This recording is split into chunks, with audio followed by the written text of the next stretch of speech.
الحمدللہ رب العالمین صلی اللہ علیہ یا محمد۔ السلام علیکم ورحمۃ اللہ وبرکاتہ۔ ناظرین، آپ دیکھ رہے ہیں ہمارا چینل قرآن سے اسلام سمجھیں۔ میں ہوں داعیہ اسلام۔ اللہ تعالیٰ نے سورہ سواد میں ارشاد فرمایا، کتاب انزلناہ الیک مبارک لیدبروا آیاتہ ولیتذکر اولو الالباب۔ فرمایا یہ جو کتاب مبارک میں نے اپنے حبیب صلی اللہ تعالی وسلم پر اتاری ہے، اس سے عقل مند نصیحت لیتے ہیں اور اس پر غور کرتے ہیں اور نصیحت لیتے ہیں۔ اور دوسری آیت میں فرمایا رب العزت نے سورہ محمد کی آیت نمبر 24 میں کہ افلا یتدبرون القرآن ام علی قلوب اقفالها، کیا تمہارے دلوں پر مسلمانوں تالے لگے ہوئے ہیں، تم نے قرآن پر غور نہیں کیا؟ حضرات، قرآن ایک ایسی کتاب ہے جو انسان کو صرف اور صرف کامیابی کی طرف لے جاتی ہے۔ اس میں آپ غور کریں کہ اللہ تعالیٰ نے جب قرآن پاک کو نازل فرمایا تو جبریل السلام سے بھیجا تو آپ کو فرشتوں کا سردار بنا دیا۔ جس رات نے بھیجا لیلۃ القدر خیر من الف شہر بنا دیا، ہزاروں مہینے سے افضل بنا دیا اس رات کو۔ جس شہر میں نازل فرمایا وحج البلد الامین کہہ دیا، راتوں شہروں کا سردار بنا دیا، مسجدوں کی سردار کعبہ شریف وہاں تعمیر کر دیا اور امان والا شہر بنا دیا کہ جو یہاں داخل ہوگا وہ امان میں آ جائے گا۔ جس طرح اپنی ماں کے پیٹ سے وہ پیدا ہوا تھا اس طرح وہ گناہوں سے پاک ہو جائے گا۔ رمضان کے مہینے میں قرآن اترا تو اللہ نے کہا شہر رمضان الذی انزل فیہ القرآن، کہ انسان یہ قرآن ہم نے رمضان میں اتارا تو رمضان کے مہینے کو مہینوں کا سردار بنا دیا اور 70 گنا ثواب کر دیا، اور کہہ دیا ہے لوگوں کی ہدایت کے لیے اس میں نور ہے، اس میں نصیحت ہے اور یہ فرقان ہے۔ اب آج ہماری زندگی میں قرآن داخل نہیں ہوا، ہماری زندگیاں رسم و رواج میں گزر رہی ہیں۔ ہم اللہ کے بندے ہیں یا رسم و رواج کے بندے ہیں؟ بڑے افسوس کے ساتھ آپ کو بتا رہا ہوں کہ اس قرآن پر کچھ عیسائی بھائیوں نے کوشش کی اور کامیابی حاصل کی، اور کوئی معمولی ہستیاں نہیں، دنیا کے مانے ہوئے ویگیانک۔ قرآن میں آتا ہے نا تبیان لکل شیء، ہر چیز کا ذکر ہے، تو اس پر کچھ عیسائی ہیں جنہوں نے قرآن پر کوشش کی۔ میں آپ کو دکھا رہا ہوں، اسے دیکھیں آپ اور اس سے عبرت لیں اور قرآن سمجھ کے پڑھیں اور اچھے علماؤں کے پاس بیٹھیں تاکہ وہ آپ کو قرآن سمجھائیں۔ سب سے پہلے میں آپ کو ڈاکٹر کیتھ مور 1980 میں انہوں نے سورہ علق پر کہ اقرأ بسم ربک الذی خلق خلق الانسان من علق، اس پر غور کیا کہ پڑھو اپنے رب کا نام لے کے، جس نے ایک تمہیں جونک جیسی چیز سے پیدا کیا۔ اور سورہ مومنون کی آیت نمبر 12 سے لے کے 12، 13، 14 میں اللہ رب العزت نے ارشاد فرمایا کہ میں نے انسان کو پانی کے بوندے سے ایک جونک جیسا بنایا، پھر خون کا لوتھڑا کیا، پھر اس کی ہڈی بنائی، پھر ہڈیوں پر گوشت چڑھایا، پھر اسے پیدا فرمایا۔ تبارک اللہ احسن الخالقین، کیا حسین پیدا کرنے والا ہے ہمارا رب۔ تو انہوں نے ایک کتاب لکھی قرآن سے، قرآن کی ان آیتوں پر غور کی، دو جگہ انہوں نے لکھی دی ڈیولپنگ وومن۔ دیکھیں آپ اس کتاب کو کہ ماں کے پیٹ میں بچہ کس طرح بڑا ہوتا ہے۔ اور پھر انہوں نے 1980 میں کتاب لکھی دی ڈیولپنگ وومن، ایمبرولوجی کے کینیڈا کے یہ سب سے بڑے چیف آف پروفیسر تھے۔ انہوں نے کہا یہ قرآن آسمانی کتاب ہے اور محمد صلی اللہ تعالی علیہ وسلم اللہ کے پیغمبر ہیں، اور انہوں نے یہ کتاب کئی جلدوں میں چھپوائی۔ اس سال اس کتاب نے پوری دنیا میں دھوم مچائی اور فرسٹ پرائز ڈاکٹر کیتھ مور کو ملا، جو کینیڈا کے بہت بڑے ویگیانک تھے۔ انہوں نے قرآن پر غور کیا اور کامیابی حاصل کی۔ چلیے دوسرے ویگیانک کا نام میں آپ ناظرین کو بتاتا ہوں، یہ ہے ماسارو ایموٹو۔ انہوں نے زمزم پر کوشش کی 15 سال سے۔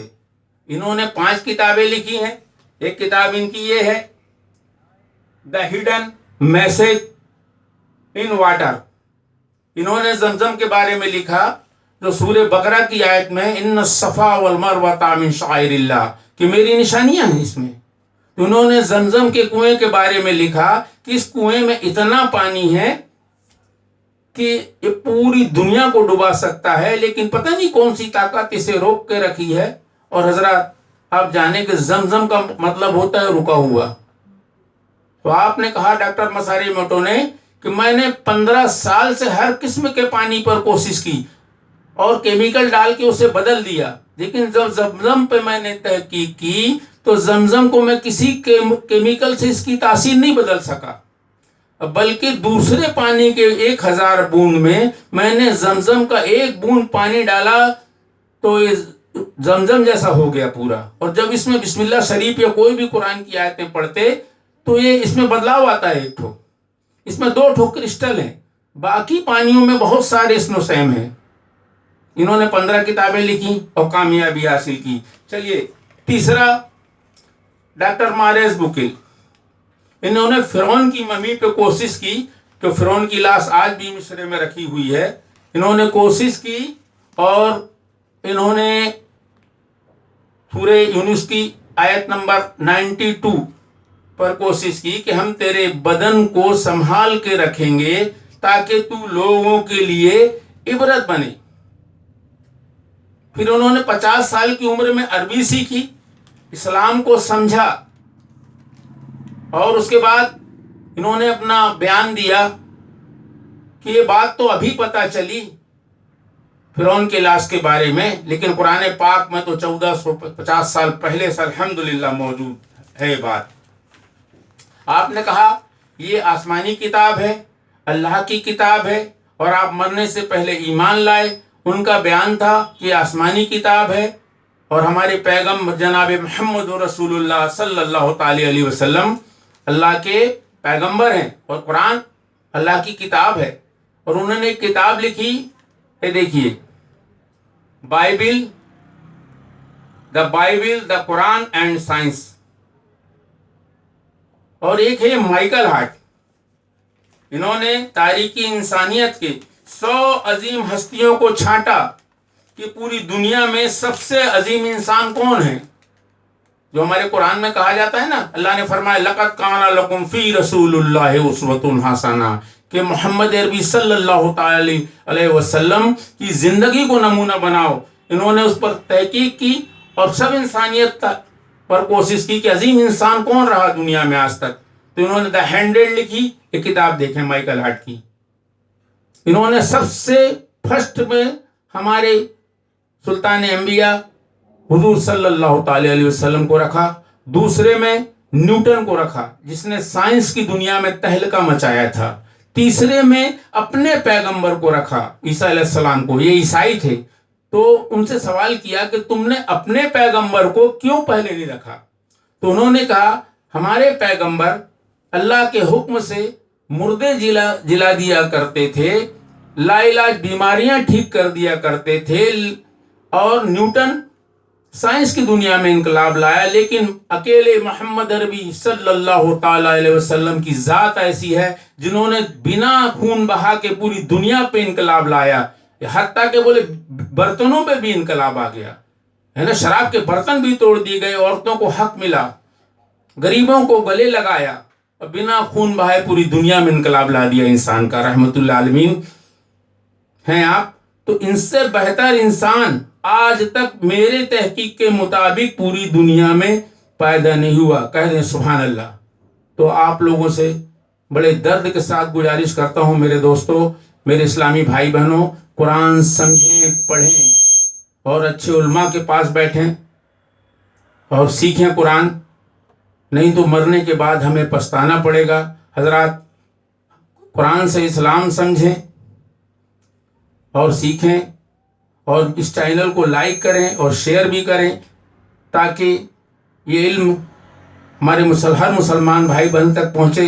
ثواب زاریہ کے لیے علم ایک بہت اچھا ذریعہ ہے، اور آپ سے گزارش ہے کہ آپ دعا فرمائیں مجھ گنہگار کے لیے. اس میں بیان کرنے میں کوئی بھی غلطی ہوئی ہو تو اللہ رب العزت پیارے حبیب کے صدقے میں معاف فرمائے۔ السلام علیکم ورحمۃ اللہ وبرکاتہ۔